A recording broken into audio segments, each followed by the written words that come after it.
Welcome everyone. Welcome to another episode of wealth talk by వివేకం. So ఈ వారం రీసెంట్గా కండక్ట్ చేసిన చెన్నై ఈవెంట్ చాలా గ్రాండ్గా మేము చేయటం, ఇన్వెస్టర్ పార్టిసిపేషన్ కూడా ఎంతో బాగుండటం. వెరీ ఫ్రాంక్లీ చాలా చాలా క్వాలిఫైడ్ ఆడియన్స్ వచ్చారు.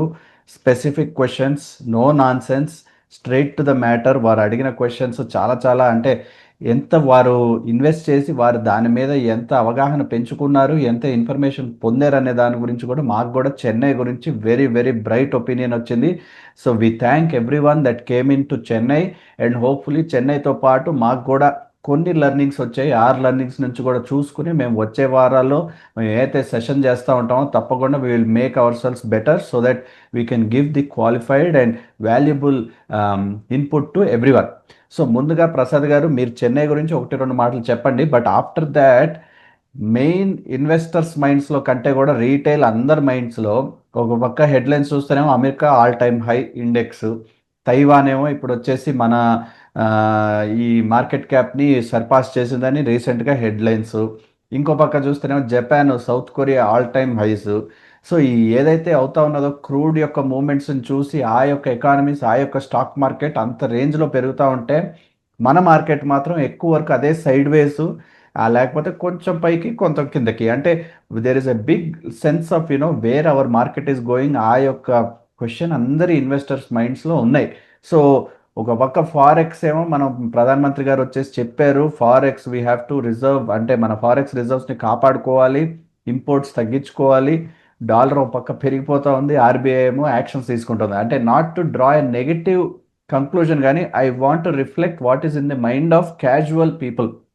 So why should someone who is very casual investor ఎవరైతే ఉంటారో ఎఫ్ఐఎస్ వెళ్ళిపోతున్నాయి వాళ్ళు వస్తే కానీ మార్కెట్స్ పెరగవు అని చెప్పుకుని హెడ్లైన్స్ చదివే వారికి మనం ఎటువంటి కైండ్ ఆఫ్ ధైర్యం ఎలా ఇవ్వగలుగుతాం? మొట్టమొదటి చెన్నై గురించి చెప్పాలంటే యశ్వంత్, నాకు మహా హ్యాపీగా వచ్చిన కారణం ఏంటంటే, హ్యాపీనెస్ అవడానికి కారణం ఏంటంటే, చాలా మంది ఇన్వెస్టర్లు, ఆల్మోస్ట్ ఎవ్రీ ఇన్వెస్టర్ చెన్నైకి వచ్చిన వాళ్ళందరూ కూడా they are mostly in sync with our ideology. అంటే ఏ కంపెనీకైనా వాల్యూ రావాలంటే ఫండమెంటల్ స్ట్రెంగ్త్ ఉండాలి అనే దాంతో మనతో పూర్తిగా ఏకీభవించినట్లుగా కనపడింది. Number 1 positive factor.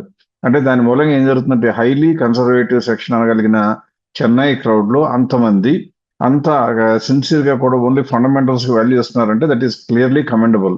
అది ఒక కారణం. రెండవది, నువ్వు చెప్పినట్టుగా వాడు అడిగిన క్వశ్చన్స్ కానీ the way they pose questions, the way they conducted themselves, it's exemplary. ఎక్కడ ఒకళ్ళు మాట్లాడేటప్పుడు ఇంకొకరు డిస్టర్బ్ చేయకపోవడం, బ్యూటిఫుల్ కాండక్ట్. అన్నిటికన్నా అందరూ మన క్లయింట్స్ కూడా వచ్చారు. ఇన్ఫాక్ట్ అక్కడ ఉన్న ఆడియన్స్ ఎక్కువ మంది రావడానికి కానివ్వండి, వాళ్ళందరూ పార్టిసిపేషన్ చేయడానికి, క్వాలిటీ ఆడియన్స్ రావడానికి కారణం మనకు ఆల్రెడీ మన దగ్గర ఉన్నటువంటి ఇన్వెస్టర్స్ మనకి చేసినటువంటి లాజిస్టికల్ సపోర్ట్. ఆ సపోర్ట్ ని ఎంత చెప్పినా తక్కువే. I really have to thank them again. ఈ వేదిక మీదుగా కూడా చెప్పాలి థ్యాంక్ యూ అని. I don't want to give the name because I don't want to leak their name, but they have done a very good job on their side and without expecting anything, just good will కోసం చేయడం అనేది it was really heart warming. అది చెన్నై గురించి.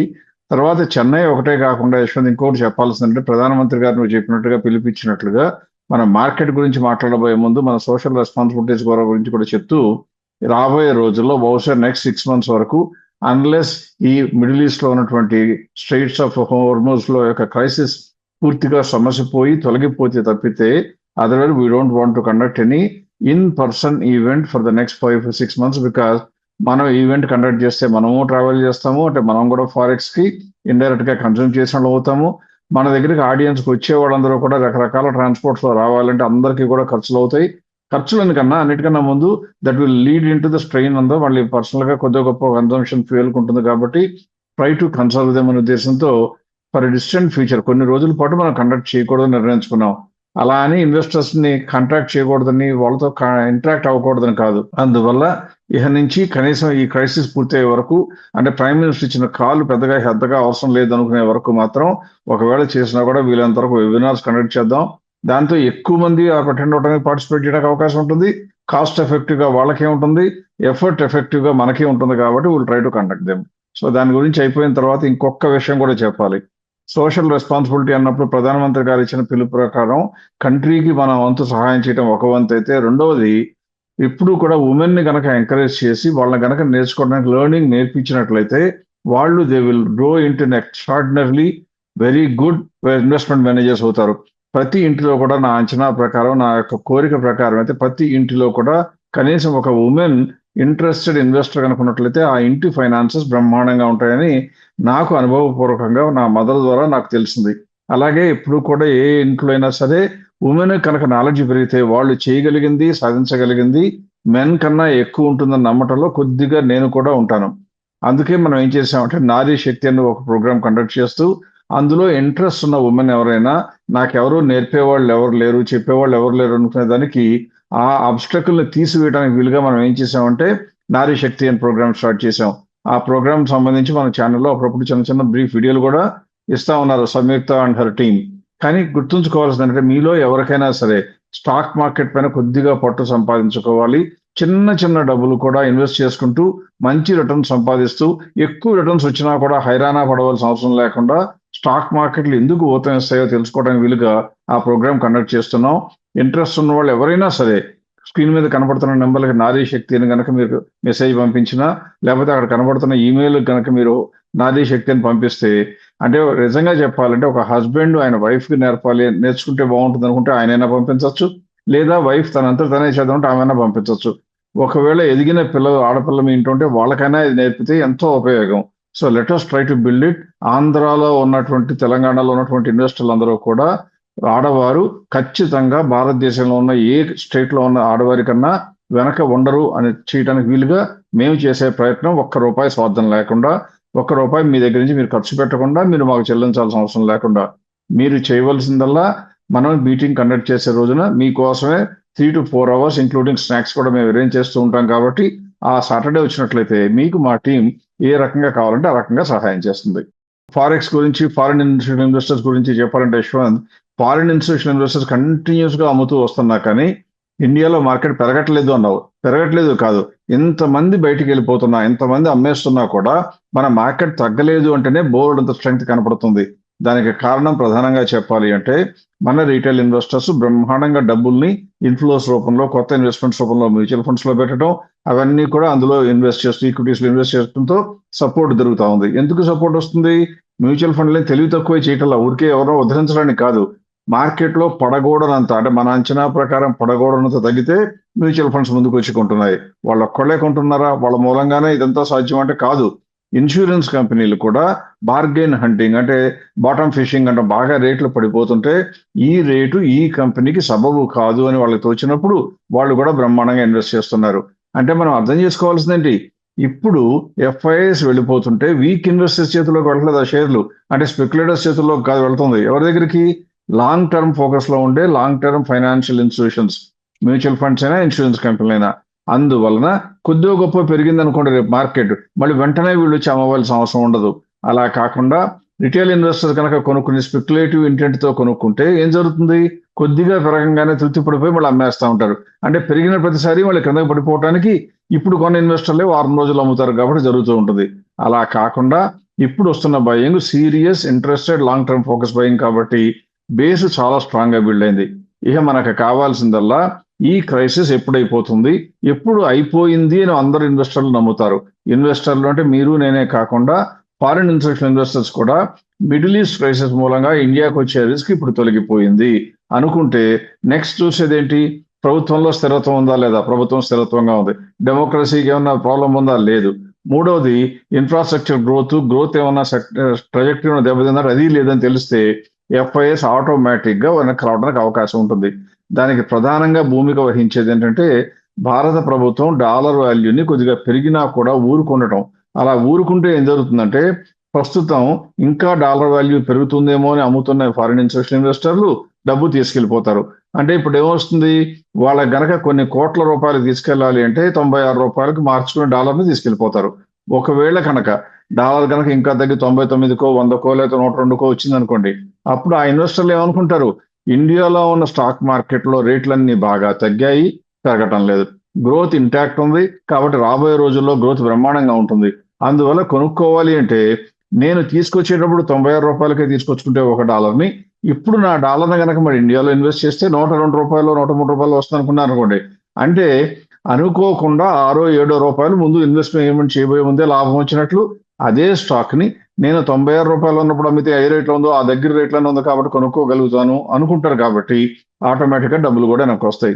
ఇప్పుడు ఇన్వెస్టర్లందరూ ఇది మంచి సూచిక కదా మనం ముందే కొనుక్కుందామని అనుకుంటే ఒక్కటి గుర్తుంచుకోండి, ఎఫ్ఐఎస్ కనుక ఇండియాలోకి వస్తే ఒక్కొక్క స్టాక్ వెంటబడి పెరిగెత్తడం కన్నా కూడా యూజువల్గా ఇండెక్స్ వైజ్ బయింగ్ చేస్తారు. అంటే లార్జ్ క్యాప్లో వచ్చినంత గ్రోత్ మిగతా వాటికి రాదు.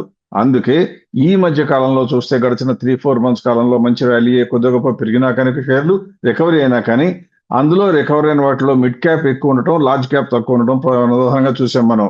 ఆ యొక్క వేరియేషన్ ఖచ్చితంగా సమస్య పోతుంది ఎఫ్ఐఎస్ వస్తే. ఎఫ్ఐఎస్ రాకుండా ఉంటాయా? ఉండవు. ఎందుకంటే ఎఫ్ఐఎస్ కావాల్సింది లాభం, ఇంకా మిగతావన్నీ కాదు. ఇండియాలో లాభాలకు అవకాశాలు ఉన్నాయి, మార్కెట్ స్థిరంగా ఉంది, పరిస్థితులు కూడా అనుకూలంగా ఉన్నాయనుకుంటే రాక తప్పదు. అందువల్ల మనం ఎప్పుడు కూడా భయపడక్కర్లా.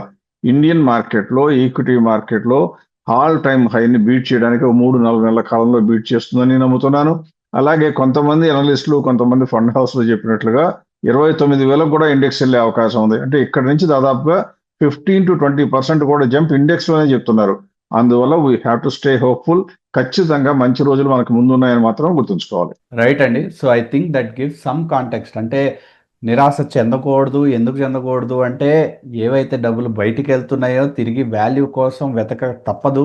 ఆ వాల్యూ అనేది మనం ఎప్పుడు చెప్తా ఉంటాం, when institutions coming to buy news కంటే కూడా బాటంలో పిరమిడ్లో ఒక మ్యాక్రో ఫ్యాక్టర్స్ అన్ని చూస్తూ ఉంటారు. అంటే గ్రోత్ స్టోరీ ఎలా ఉంది, స్టెబిలిటీ ఎలా ఉంది, వారి యొక్క కంపెనీ కాదు సారీ కంట్రీ అవుట్లుక్ ఎలా ఉంది, దాన్ని బట్టి they continue to invest.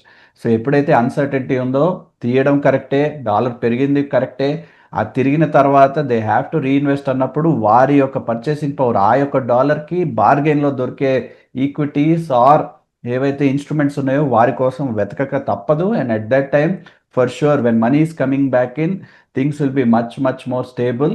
And అప్పుడు దూసుకెళ్తున్న ఇండెక్స్ని యూజువల్గా ఆ పట్టుకునే దశలో ఇంకా పెరిగిపోయాక కాస్త పడిద్దిలే అప్పుడు ఎంటర్ అవుదాం అనే దాని కాకుండా maintain a level head and make sure to continue to stay in the market. ఎప్పుడు చెప్తా ఉంటాం, టైమింగ్ ఇన్ ద మార్కెట్ కాదు, spend time in the market, and that is what investors should do.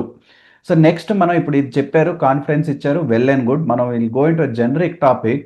ఎప్పుడైనా సరే మనని లైవ్లో అయినా సరే, ఇప్పుడు మనం కవర్ చేస్తున్న వీడియోస్ అయినా సరే, మనం ఎవరైనా స్టాక్ పలానా ఒపీనియన్ ఇవ్వమంటే దాని గురించి ఇవాల్టి రోజు మనం ఒక ఒపీనియన్ ఇస్తాం. అంటే డేటాని ఆధారంగా పెట్టుకుని ఆ యొక్క నెంబర్స్ బట్టి కంపెనీ గ్రో అవుతుందా లేదా, ఆ తర్వాత అండర్ వాల్యూడ్ ఉందా లేదా. But very frankly that is only 1/3 of the puzzle. అంటే కొనడం వరకు అందరూ సలహాలు వెరీ ఫ్రీగా, అనలిస్టులు కూడా టీవీలో చాలా సులువుగా చెప్తా ఉంటారు. ఎప్పుడు అమ్మాలనేది is the most critical thing that many people, అంటే ఆ న్యూస్ పరంగా లేకపోతే ఒక వీడియో పరంగా చూస్తే మాత్రం దాన్ని పక్కన పెట్టేసి బయ్యింగ్ వరకే అంకితం చేస్తూ ఉంటారు వారి discussion. So what is and why is important, ఎందుకు అనేది సెల్ చేయకపోతే మనం ఎప్పుడైనా సరే ఆ షూటప్ అయినప్పుడు నెంబర్స్ వచ్చినప్పుడు మనం యాక్షన్ తీసుకోకపోతే వెళ్ళి మన ఫేర్ ప్రైస్ రీచ్ అవ్వటం, అది టచ్ చేసి తిరిగి మళ్ళీ రిజల్ట్స్ బాగోకపోతే కిందకి వెళ్ళిపోవడం, ఆ తర్వాత మనం క్వశ్చన్ చేసుకుని why are we not getting value అనే దానిలో ఉండకూడదు. So make sure that you contribute and have clarity on all puzzles, all pieces of the puzzle, just కొనడమే కాకుండా. సో ప్రసాద్ గారు, అంటే why is selling important, we don't need to explain too much, కానీ ఈ మధ్య కాలంలో any examples that kind of help stress this point? ఇది ఖచ్చితంగా ఇప్పుడు ఒక 2 రకాల రిపోర్ట్స్ మనకి ఇన్వెస్టర్స్ స్క్రీన్ మీద చూపించడానికి ప్రయత్నం చేద్దాం. ఎందుకంటే ఎవరైనా సరే షేర్ కొనుక్కున్న తర్వాత అది బాగా రేటు పెరుగుతుంటే ఆనందపడతారు, ఆనందపడదాం. కానీ ఆనందపడిన తర్వాత ఆనందాన్ని కలకాలం ఉంచుకోవాలంటే అందులో డబ్బు మనం తినాలి కదా. అది లాభం ఎంత, నాకు 10% వస్తే చాలు నమ్ముకుంటే మీరు సరైన అంచనా లేకుండా స్టాక్ మార్కెట్లో మీరు ఇన్వెస్ట్ చేస్తున్నట్లు. అందుకని మీరు ఏం చేయాలి, కొనుక్కునేటప్పుడు కారణం ప్రేరణ వేరే ఎవరున్నైతే వారే కనుక ఈ కంపెనీ రేట్ వస్తే మంచిదని చెప్తే ఆ రేట్ వచ్చినప్పుడు ఇంకొకసారి అడుగుదాం, ఆయన లైన్లో దొరికితే బాగుండు అనుకోకుండా అమ్ముకోగలిగినటువంటి స్థిరత్వం ఉండాలి. అంటే ఈఎంపి ఎగ్జిట్ అంటాం, ఎక్స్పెక్టెడ్ మార్కెట్ ప్రైస్ వస్తే ఎగ్జిట్ అవ్వాలి అని చెప్తాం. నేను ఇప్పుడు మీకు ఎక్కువ ఇన్ఫర్మేషన్ ఇవ్వకుండా ఏం చేస్తానంటే 2 కారణాలు మిమ్మల్ని అమ్మటానికి ఉత్తేజపరచాలి. ఒకటి, మీరు అనుకున్నటువంటి రేటు. మీరు అనుకున్న రేటు అంటే కొనుక్కునేటప్పుడు తక్కువలో ఉన్నప్పుడు మనం ఏ అంచనాతో ఉన్నామో ఆ అంచనా ఊరకనే మార్చకుండా, కొత్త ఇన్ఫర్మేషన్ లేకపోతే మార్చకుండా, ఆ అంచనా ప్రకారం అనుకున్న రేటు వస్తే అమ్మి ఆ డబ్బులని మనం ఈ కంపెనీ తక్కువ రేట్లో ఇంకొకరి సహాయంతోనో మన సొంత అనాలిసిస్తోనో కొన్నాం కాబట్టి వాటినే ఆధారం చేసుకుని, అంటే మీకు సలహా ఇచ్చిన వాళ్ళు వేరే వాళ్ళైతే వాళ్ళనే ఆధారం చేసుకుని ఆ వచ్చిన డబ్బుల్ని తక్కువ రేట్లో ఇంకొక కంపెనీలో కొనుక్కుందామనే ధైర్యం ఉండాలి. అది ఎప్పుడు వస్తుంది అంటే లాంగ్ టర్మ్‌లో వారి యొక్క ట్రాక్ రికార్డ్ బెటర్‌గా ఉన్నదని మీకు రూఢీగలిగితే. అలా రూఢీ అవ్వాలంటే ఏం చేయాలో మేము అంతకుముందు గతంలో చెప్పడం జరిగింది. మీరు టెస్ట్ చేయాలి. ప్రతి ఒక్కళ్ళని డౌట్ పడాలి. ఇంక్లూడింగ్ మమ్మల్ని కూడా విపరీతంగా అనుమానించాలి, శంకించాలి. ఆ శంకించినప్పుడు, అనుమానించినప్పుడు మా టీమ్ మీతో కాంట్రాక్ట్ చేసినప్పుడు ప్రూఫ్ ఇవ్వండి అని అడిగితే మీకు లింకులు పంపించడం రకరకాల సహాయం చేస్తారు. రకరకాల టెస్ట్ చేసుకొని అప్పుడన్నా కనీసం ఉన్న స్టాక్స్ అనుకున్న ప్రైస్ వస్తే అమ్మాలి. అందుకు నేనేం చేస్తానంటే ఈ రోజున 2 లిస్టులు ఇస్తాను. ఒక లిస్ట్ ఏంటంటే అనుకున్న ప్రైస్ వచ్చి అమ్మిన కంపెనీలేంటి. ఈ 2026 క్యాలెండర్ ఇయర్‌లో జనవరి 1 నుంచి చూస్తే ఎన్ని కంపెనీలు వచ్చాయో అవన్నీ కూడా లిస్ట్ మీకు ప్రింట్ చేస్తూ, అందులో రైట్ హ్యాండ్ సైడ్ చివర్లో ఒక కాలమ్ ఉంది డిఫరెన్స్ అని. అది ఏం చేసామంటే ఈ క ఆ కంపెనీలు మనం అమ్మమని చెప్పినప్పుడు ఏ రేటు ఉండింది, అది ఆ తరువాత కాలంలో కొన్ని పెరుగుతాయి, కొన్ని తగ్గుతాయి. ఎక్కువ మనకు మాత్రం తగ్గుతానికి అవకాశం ఎక్కువని మన అంచనా. అందువల్ల ఎంతవరకు తేడా వచ్చింది? మైనస్ అని ఉంది అంటే అర్థం ఏంటంటే మనం అమ్మమని చెప్పిన తర్వాత ఆ స్టాక్ వాల్యూ తగ్గిపోయింది. అంటే మనం బ్రతికి బయటపడినట్లు. అలా కాకుండా ఆ లిస్ట్‌లో కింద కొన్ని కంపెనీలు అమ్మిన తర్వాత పెరుగుతాయి. అంటే అందులో బహుశా మనం మన అంచనా కట్టిన ధర కన్నా కూడా మార్కెట్ పెరిగిపోయింది. మనం ఊహించలేకపోయాం. That is perfectly in order. మనం అనుకున్న కంపెనీలు, మనం అనుకున్న రేట్ వచ్చినాక అమ్మిన తర్వాత పెరిగితే బాధపడటం అనేది మంచి పద్ధతి కాదు. ఎన్నో కంపెనీలు పెరుగుతుంటే కొన్ని కంపెనీలు అలా మిస్ అవుతాం. That is fine. అలాగే ఇంకొక లిస్ట్ కూడా ఇస్తున్నాను. అది పూర్ రిజల్ట్స్. అంటే కంపెనీ అమ్మటానికి ఒక కారణం మనం అనుకున్న ప్రైస్ అయితే, రెండవ ప్రధాన కారణం మనం కొనుక్కున్న కంపెనీ మనం కొన్నాం కాబట్టి కంటిన్యూయస్‌గా బ్రహ్మాండంగా పెర్ఫార్మ్ చేస్తూనే ఉండదు. అందువల్ల ఆ కంపెనీ పెర్ఫార్మన్స్ దెబ్బతింటే కూడా మనం బయటకొచ్చేయాలి. అటువంటి కంపెనీలు కూడా ఇస్తున్నాను. ఈ 2 లిస్టులు గనక చూసుకుంటే మీకు అర్థమయ్యేదేంటంటే, ఏ సమయంలో అయినా మార్కెట్ ఎలా ఉన్నా గానీ కొన్ని సార్లు అమ్మవలసిన సందర్భాలు, అలాగే మన దగ్గర డబ్బులుంటే కొనుక్కోగలుగుతాం. డబ్బు లేకపోయినా షేర్లుంటాయి కాబట్టి అవి అమ్మవలసిన సందర్భాలు అన్ని మార్కెట్‌లో వస్తాయి. అంతేకాని మార్కెట్ కొద్దిగా వీక్‌గానో, సైడ్ వేసోనో, డౌన్‌వర్డ్ ట్రెండ్‌లో ఉంటే నేనింక మార్కెట్ చూడను అని భీష్మించుకుని అన్ని మూసేసి తలుపేసేసి ఇంక ఇది చూడను అనుకోవటం అది తెలివి తక్కువ పని. ఇన్వెస్టర్లు ఎప్పుడు యాక్టివ్‌గా ఉండాలి. ఆ యాక్టివ్‌గా ఉంచటానికి మీకు అవసరమైన సహాయం చేయడానికి మేము ఇటువంటి లిస్టులు తయారు చేస్తాం. ఆ ఇన్వెస్టర్లందరికీ ఎలాగో చెప్తున్నాం. ఒకసారి జనరిక్‌గా ఇన్ఫర్మేషన్ ఇద్దామని మీకు కూడా ఈ లిస్ట్ షేర్ చేయడం జరిగింది. Please go through that share. తర్వాత వీడియో ప్లే చేస్తూ పాజ్ నొక్కితే మీకు ఆ లిస్ట్‌లో కావాల్సిన చోట ఆగుతుంది. కావాలంటే ఎన్ని సార్లన్నా చూసుకోవచ్చు. మీ కంపెనీలు అందులో ఏమైనా ఉన్నాయో కూడా చూసుకోవచ్చు. రైట్ అండి. With this next let us get into independent stocks. May చివరికి వచ్చేసాం కాబట్టి చాలా వరకు రిజల్ట్స్ వచ్చేసి ఉన్నాయి. So we can cover a bunch of the stocks. First and foremost HFCL గురించి కవర్ చేద్దామండి.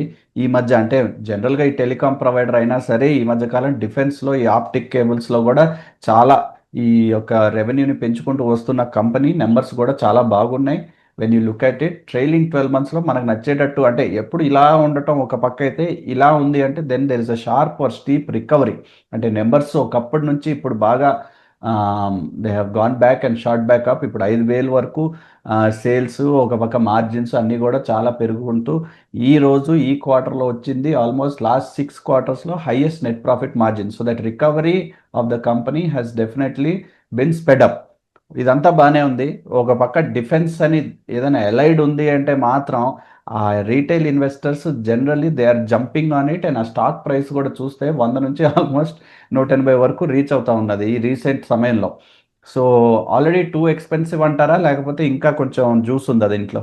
80% పెరిగిన కంపెనీని మనం ఇంకా ఎక్స్‌పెన్సివ్ అని అనాలా అంటే జనరిక్‌గా నాలెడ్జ్ లేకపోతే అలాగే అంటారు. కానీ మనం చేయవలసిందంటే కంపెనీ యొక్క పరిస్థితులు చూడాలి. ఇక్కడ మనం ఈ కంపెనీని గతంలో కాషన్ చెప్పడానికి కారణం ఏంటంటే, ఈ కంపెనీకి ఉన్నటువంటి షేర్ హోల్డర్స్‌కి ప్రమోటర్స్‌కి ఉన్న క్యాపిటల్‌లో 57% వరకు కూడా ప్లెడ్జ్ చేసుంది. ఇప్పుడు మీరు స్క్రీన్ మీద డేటా చూపిస్తే లెఫ్ట్ హ్యాండ్ సైడ్ కనపడుతుంది చూడండి. ప్లెడ్జ్డ్ అని 56.93. అంటే ప్రమోటర్స్ యొక్క ఫైనాన్షియల్ పొజిషన్ వీక్‌గా ఉన్నది అనుకున్నాం.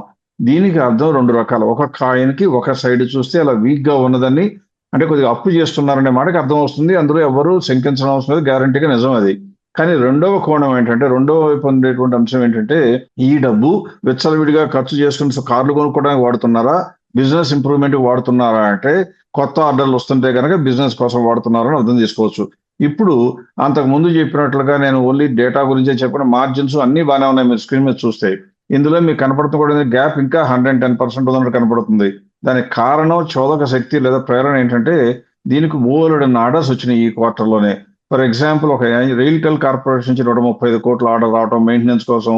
అలాగే ఇంకోటి ఏంటంటే 84 కోట్ల వరకు కూడా టెలికాం ఆపరేటర్ దగ్గర నుంచి ఫైబర్ ఆప్టిక్ కేబుల్స్ రావటం. అట్లాగే ఇంకొక ఆర్డర్ చూస్తే గనక దీని యొక్క సబ్సిడరీ అయినటువంటి కంపెనీలో 1366 కోట్లకి ఆప్టికల్ ఫైబర్ కేబుల్ ఆర్డర్ ఇంకొకటి రావటం, అవన్నీ కాకుండా ఇంకొకటి 19.32 మిలియన్ రూపీస్ లేదా 184 కోట్ల సప్లైకి ఇంటర్నేషనల్ ఆర్డర్ కూడా రావటం. అంటే ఇండియాలో ఆర్డర్లు రావటం, మెయింటెనెన్స్ కాంట్రాక్ట్ రావటం, వేరే కంట్రీస్ నుంచి కూడా రావటం, ఇవన్నీ కూడా ఎప్పుడు సాధ్యం? మీరు నేను అనుకున్నట్లుగా చిన్న కంపెనీ కదా అనుకోవడం కాదు. అంటే రెన్యూడ్ ట్రస్ట్ ఇవి అన్ని రావాలి అంటే ఒక్కసారి డబ్బులు ఖర్చు పెట్టాలంటే అవసరం అవుతాయి. కాబట్టి ఇటువంటి పరిస్థితుల్లో ఎంకరేజింగ్ సైన్స్ ఉన్నప్పుడు ప్రమోటర్ బారో చేసినా కూడా మనం దాన్ని పూర్తిగా నెగటివ్ గా చూడకూడదు. మనకు ఆ ఇన్ఫర్మేషన్ వచ్చే నాటికి నాకు అంతగా ఇన్ఫర్మేషన్ లేకపోవడంతో ఒక సందర్భంలో మన టీవీ ప్రోగ్రామ్ లో కానీ మనం వెల్త్ టాక్ లో కానీ ఎక్కడో ఒకసారి ప్రమోటర్స్ ఎక్కువగా పెడ్జ్ ఉన్నాయి కాబట్టి బహుశా వద్దు కన్సిడర్ చేయక్కర్లేదని చెప్పాను. But I want to take my word back. ఈ కంపెనీకి ఇప్పుడు కూడా పొటెన్షియల్ బాగుంది. ఇన్ని ఫ్యాక్టర్స్ కలిసి వచ్చినాయి కాబట్టి HFCL is definitely A company that should be in your portfolio. Already లేకపోతే కొద్దిగానే ఇన్వెస్ట్ చేసుకోండి. మరి ఎక్కువ ఇన్వెస్ట్ చేయడం కదా, ఖచ్చితంగా ఇన్వెస్ట్ చేయదగిన కంపెనీగానే చెప్పాలి. రైట్ అండి. నెక్స్ట్ మనం జూపిటర్ వ్యాగన్స్ కవర్ చేద్దాం.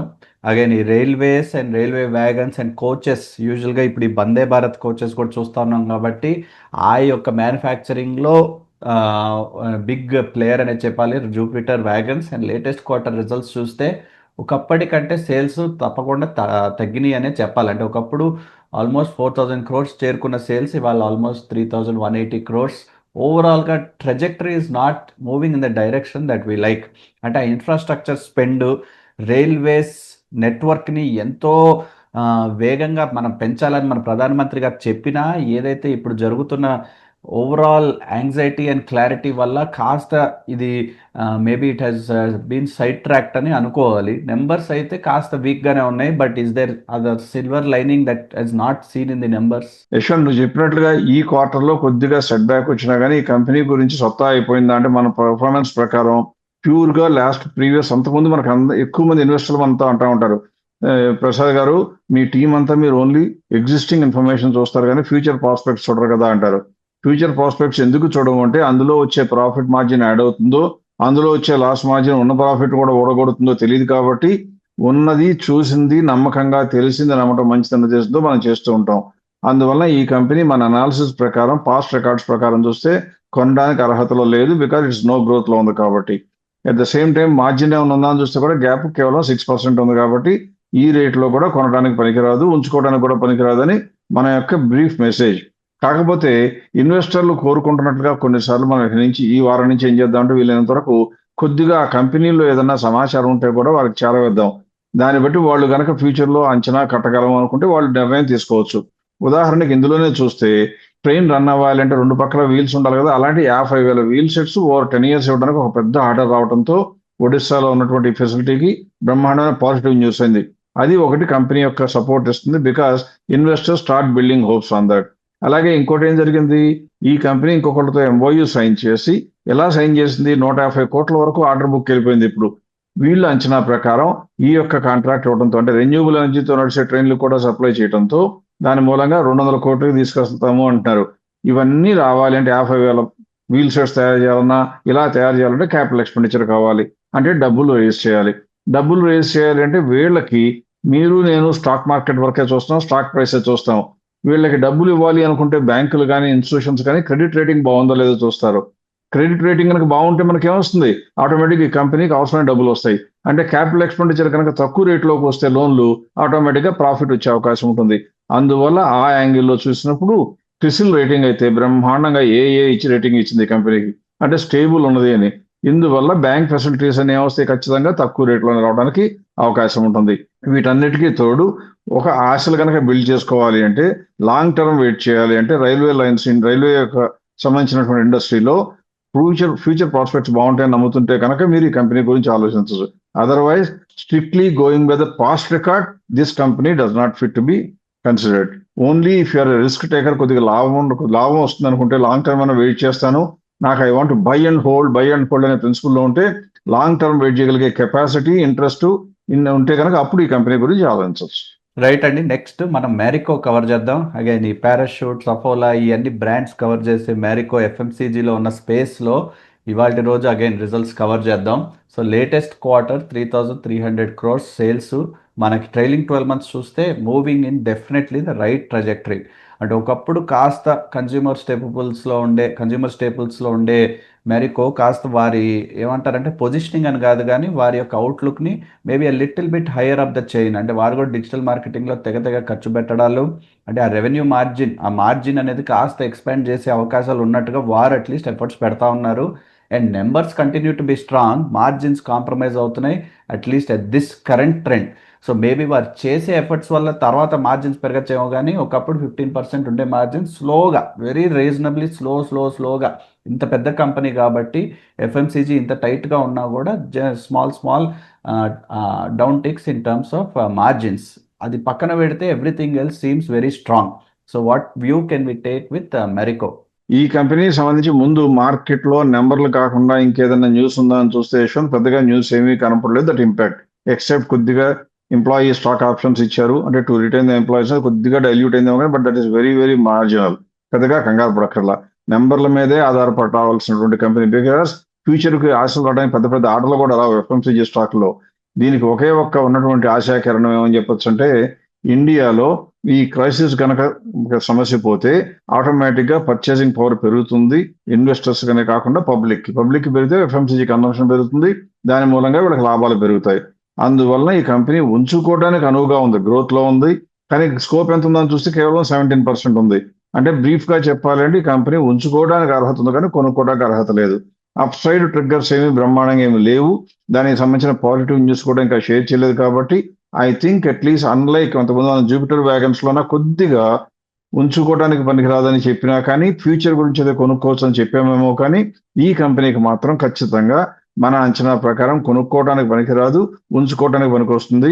కంపెనీ లాంగ్ రన్లో బ్రహ్మాండమైన కంపెనీ, 1,00,000 కోట్ల కంపెనీ. ఎఫ్ఎంసీజీ అప్టిక్ ఖచ్చితంగా రాక తప్పదు. రూరల్ కన్సంప్షన్ కనుక ఒకసారి క్రైసిస్ అయిపోతే రూరల్ కన్సంప్షన్ పెరిగితే ఆటోమేటిక్గా మళ్ళీ అన్ని ఎఫ్ఎంసీజీ స్టాక్స్తో పాటు ఇది కూడా పెరగచ్చు, కానీ విపరీతంగా పెరిగే అవకాశాలు దాదాపుగా లేవు. అందువల్ల ఉంచుకుని ఒకవేళ కనుక 980 రూపీస్కి వస్తే ఖచ్చితంగా ఈ కంపెనీ నుంచి బయటపడటమే మంచిది. Not because bad company, because it is fully priced ఆ టైంకి. రైట్ అండి, లాస్ట్కి మనం పర్సిస్టెంట్ సిస్టమ్స్ కవర్ చేద్దాం. Again results very fabulous. At least latest క్వార్టర్లో చూసినప్పుడు వారు ఇటువంటి స్పేస్లో ఉన్న వారి అడాప్షన్, వారి ఏఐ అనేది ఎలా అడాప్ట్ చేసుకున్నది అంటే చాలా బ్రైట్ ప్రాస్పెక్ట్స్ ఉన్నాయి. అట్లీస్ట్ నెంబర్స్ ఆధారం చేసుకుని మాట్లాడతాం కాబట్టి మనం నెంబర్స్ ఏమో చాలా స్ట్రాంగ్గా ఉన్నాయి. ట్రైలింగ్ 12 మంత్స్ పర్ఫెక్ట్, అంటే sales, margins, everything is moving in the trajectory that we like. And most importantly మన ప్రకారం ఎన్నో రోజుల నుంచి అండర్ వాల్యూడే. బట్ సిన్స్ జనవరి ఏవైతే ఈ డిస్రప్షన్ వచ్చిందో, క్లాడ్, ఆంథ్రోపిక్, ఏజెంటిక్, ఎవ్రీథింగ్ అన్నీ చూస్తూ ఉన్న మన మార్కెట్లో అందరితో పాటు అన్ని సాఫ్ట్వేర్ అండ్ ఐటీ ఇండస్ట్రీస్తో పాటు ఇండస్ట్రీలో ఉన్న స్టాక్స్తో పాటు సఫర్ అయిన మాట వాస్తవమే. బట్ ఈ నెంబర్స్ చూసి why should one be confident with Persistent? ఎప్పుడు కూడా మనకి ఏ కంపెనీకి అయితే ఫ్యూచర్ గురించి పెద్దగా కంగారు పడవలసిన విషయం ఉండదో ఆ కంపెనీకి only numbers should drive the business are investment decisions. Yashwant, ఈ కంపెనీలో కనుక చూసినట్లయితే మొట్టమొదటి ఈ కంపెనీ బ్రహ్మాండంగా ఉందని మనం నమ్ముతూ వస్తున్నాము. అంతకుముందు ఐటీ సెక్టర్కి ఉన్నటువంటి హెడ్ విండ్స్ అంటే ఎదురుగాలులు అన్నీ కూడా దాదాపుగా ఆగిపోయాయి. టెయిల్ విండ్స్ అంటే వెనక నుంచి తోసుకొచ్చేటువంటి బలం ఇచ్చేటువంటి సపోర్టింగ్ రీజన్స్ స్టార్ట్ అవ్వబోతున్నాయి. దీనికి కారణం ఏంటి అంటే ఇప్పుడు కనుక చూసినట్లయితే ఆర్టిఫిషియల్ ఇంటెలిజెన్స్ మూలంగా థ్రెట్ వస్తుందని మనం ఎలా అయితే అనుకున్నామో అది థ్రెట్కు బదులుగా బహుశా ఇంకా పాజిటివ్గా అయ్యే అవకాశం కనబడుతుంది. ఇందువల్ల స్టార్ బక్స్ కానివ్వండి, మెటా కానివ్వండి, మైక్రోసాఫ్ట్ కానివ్వండి, ఇలా అనేకమైన కంపెనీలు, ఊబర్, ఇలా అన్ని కంపెనీలు మొదట్లో ఏం తీసుకొచ్చి 100 మంది ఎంప్లాయీస్ని పీకేస్తే ఒక్కడితో పనిచేయచ్చని ఆశపడ్డారు. అది పీకడానికి కొద్దిగా ఆలస్యం చేస్తూ వాళ్ళతో చేస్తుంటే అందులో ఖర్చు తడిసి మోపెడైపోతుంది. అంటే టోకెన్ల రూపంలో వాళ్ళందరూ ఛార్జ్ చేస్తుంటారు కాబట్టి విపరీతంగా ఖర్చు పెరగటంతో మైక్రోసాఫ్ట్ లాంటి దిగ్గజ సాఫ్ట్వేర్ కంపెనీ కూడా వాళ్ళ ఎంప్లాయీస్కి, ఆంథ్రోపిక్కి వాటన్నిటికి ఇచ్చినటువంటి పర్మిషన్స్ అన్ని, రైట్స్ అన్ని విత్డ్రా చేసేసి ఇలా ఎంప్లాయీస్ని తీసివేయటమే బదులుగా మన ఇండిజినస్గా మనమే డెవలప్ చేసిన కోపైలట్ వాడు కూడా ఎంకరేజ్ చేయడం, ఇవి దేనికి సంకేతం అంటే రాబోయే రోజుల్లో ఏఐ వినియోగం పెరగటం ఖాయం. కానీ ఏఐ కొనుక్కుని వేరే కంపెనీకి పే చేసే బదులుగా వీళ్ళందరూ ఏం చేయబోతున్నారంటే ఆ కెపాసిటీని ఇండిజినస్గా బిల్డ్ చేయాలి, అంటే కంపెనీలోనే బిల్డ్ చేయడానికి ట్రై చేస్తారు. అంటే ఏమొస్తుంది, ఇప్పటి వరకు పెద్దగా దెబ్బతింటాయేమో అని భయపడుతున్న ఇండియన్ కంపెనీలకి ఆ కాంట్రాక్ట్లన్నీ వచ్చే అవకాశం ఉంది. ఉదాహరణకి టీసీఎస్ అయితే ఆల్రెడీ ప్రపంచం మొత్తం మీద పెద్ద ఐటీ ఇంటిగ్రేటర్గా, ఐటీ ఏఐ ఇంటిగ్రేషన్ కంపెనీలో కావాలని ప్లాన్ చేస్తుంది. అంటే మనకేం తెలియాలి, ఇలాంటి కంపెనీలు పెద్ద పెద్ద కంపెనీలు టీసీఎస్కి వెళ్ళిపోతే చిన్న కంపెనీలు కూడా ఆటోమేటిక్గా అదే పందా అనుసరించి చిన్న కంపెనీలు కూడా వస్తాయి. అంటే ఇప్పుడు వరకు మనం భయపడుతున్న థ్రెట్ యాక్చువల్గా ఆపర్చునిటీ అయ్యే అవకాశాలు బాగా కనబడుతున్నాయి. అందువల్ల పర్సిస్టెంట్ లాంటి కంపెనీ 80,000 కోట్ల మార్కెట్ కంపెనీ మన అంచనా ప్రకారం మార్కెట్ ప్రైస్ 5,200 ఉంటే మనకి 7,900 వరకు మనకు ఫెయిర్ ప్రైస్ ఉంటే 52% కెపాసిటీ ఉంది అంటే ఒకవేళ మీరు ఈ మధ్య కాలంలో భయపడిపోయి సాఫ్ట్వేర్ అమ్మేస్తుంటే వెనక్కి రావాలనుకుంటే మాత్రం ఖచ్చితంగా it should be considered as a must have. ఖచ్చితంగా మన దగ్గర ఉండవలసిన company. I'm completely in support of Persistent. Right అండి, విత్ దట్ మనం ఈ వారం కంక్లూడ్ చేద్దాం. Again let us meet again next week with much more valuable and interesting topics. Thank you for watching. See you next week.